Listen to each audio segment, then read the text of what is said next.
Bonsoir à tous et merci de nous rejoindre dans cette nouvelle édition. Voici tout de suite les titres. Deuxième jour de campagne électorale pour le second tour et Radio Narmapian est resté dans la capitale et a fait du porte-à-porte pour se rapprocher de la population.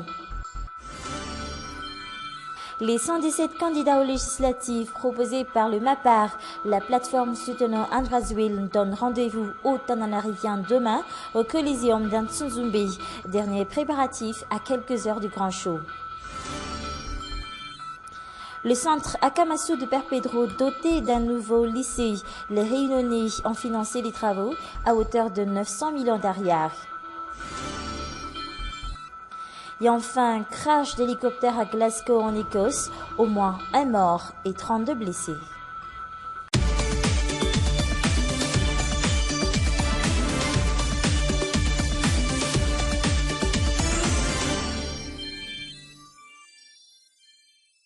Changement de stratégie pour Radio Narmapian. Après avoir sillonné la région du Haut-Matsiach pour marquer le coup d'envoi de la campagne électorale hier, le candidat a décidé de rester dans la capitale aujourd'hui. Il a fait du porte-à-porte dans certains quartiers pour discuter directement avec les gens, se rapprocher de la population.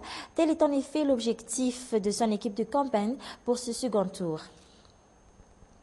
Et en parlant toujours d'élections, dernier préparatif au Coliseum Antsuzumbe pour le MAPAR, la plateforme soutenant Andrazwil à quelques heures du grand show organisé dans le cadre de la campagne électorale pour les législatives. Tout est fin prêt.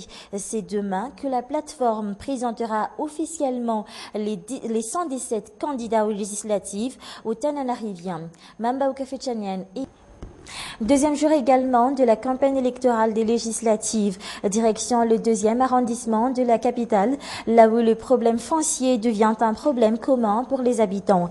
Aujourd'hui, 600 constructions illicites sur des terrains appartenant à l'État y sont recensées, comme à Mbulkanjan et Ankat. Les terrains de l'université sont devenus des propriétés privées. Une enquête signée Dina Jamapian et Yves Chanel. Depuis 2002, des particuliers ont commencé à procéder aux démarches administratives pour s'approprier légalement de certains terrains appartenant à l'État.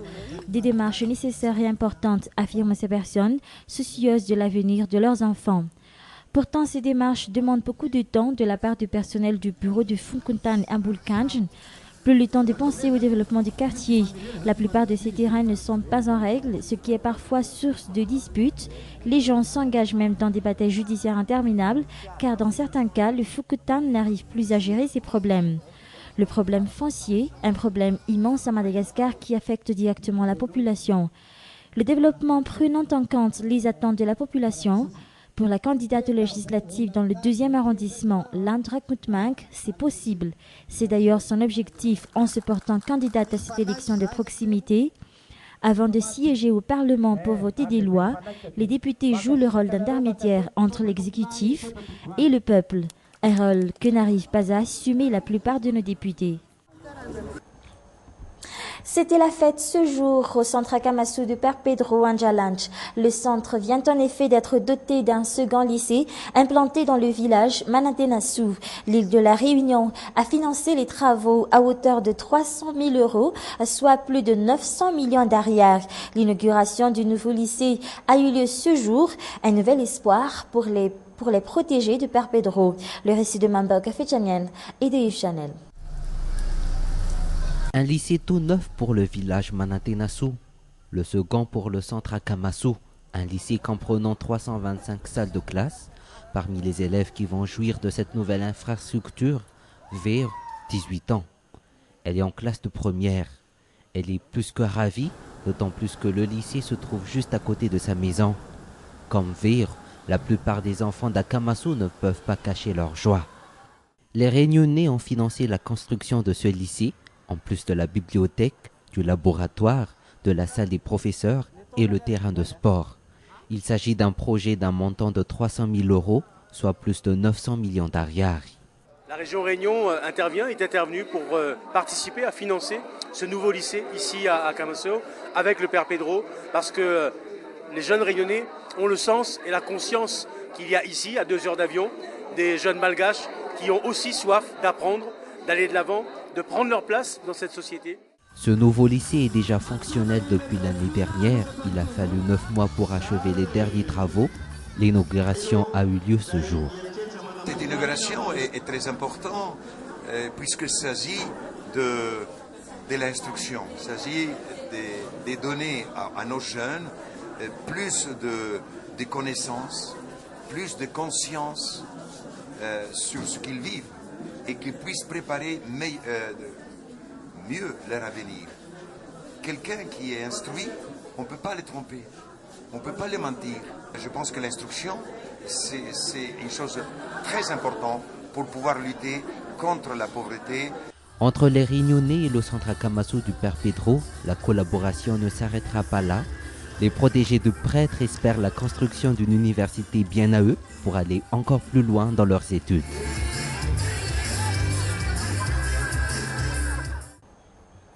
Dans un tout autre sujet, à moins d'un mois des fêtes de Noël et de fin d'année, le prix des produits de première nécessité est en hausse. Cela devrait encore grimper, affirment les commerçants, ce qui n'est pas pour plaire aux ménages qui doivent se serrer les ceintures pour ces fêtes de fin d'année. Anne Muriel, Inzara Djansou. Face à cette flambée des prix des produits de première nécessité, cette mère de famille n'a pas d'autre choix que de diminuer les dépenses en nourriture. Parmi les produits touchés par cette hausse de prix, l'huile alimentaire.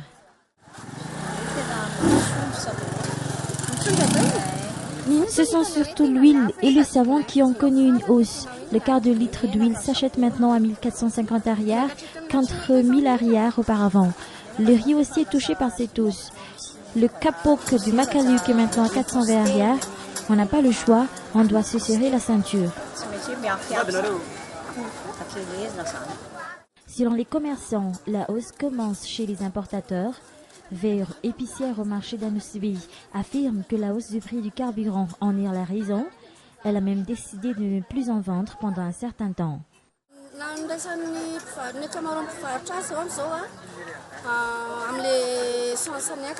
Tout ça, c'est à cause de la hausse du carburant.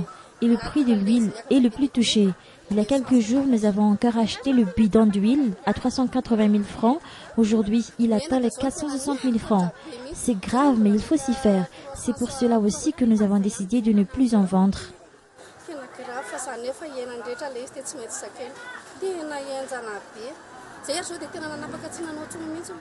Ce n'est pas tout. Le riz aussi est touché par cette flambée des prix des produits de première nécessité. Le prix a augmenté de 50 arrières par kilo. On nous a dit que c'est à cause de la hausse du prix du carburant. Une hausse des prix des produits de première nécessité à chaque fête de Noël et de fin d'année. Le même scénario se produit chaque année. De l'avis des commerçants, ces prix continueront encore de grimper, surtout pendant les fêtes.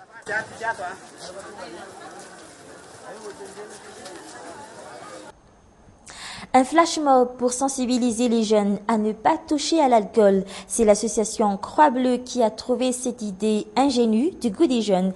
C'est en effet aujourd'hui le meilleur moyen d'attirer l'attention des jeunes sur une cause ou un thème important. Le flash mob organisé par la Croix Bleue s'est tenu à Antananarivo. Était sur place Anna Muriel Inzara Djansou.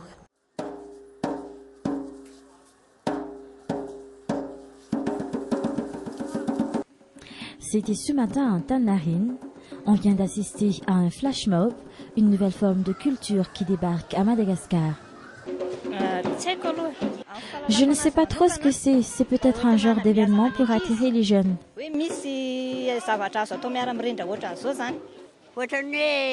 Cela a donné de la joie à tout le monde.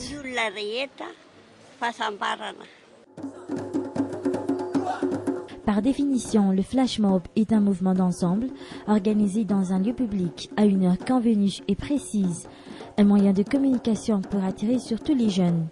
Aujourd'hui, ces tam-tams remplacent les chansons rythmées en vogue qu'on a l'habitude de balancer pendant un flash mob.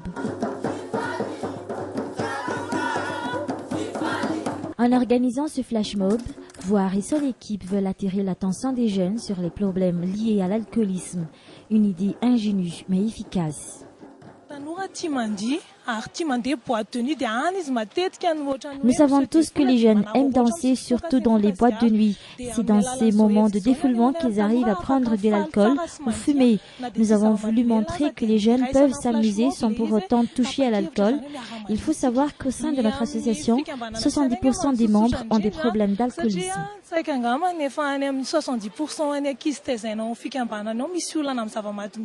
Un mois pour préparer ce flash mob. Pourtant, il n'aura duré que 5 minutes. Des étudiants issus de différentes écoles de la capitale ont participé à cet événement.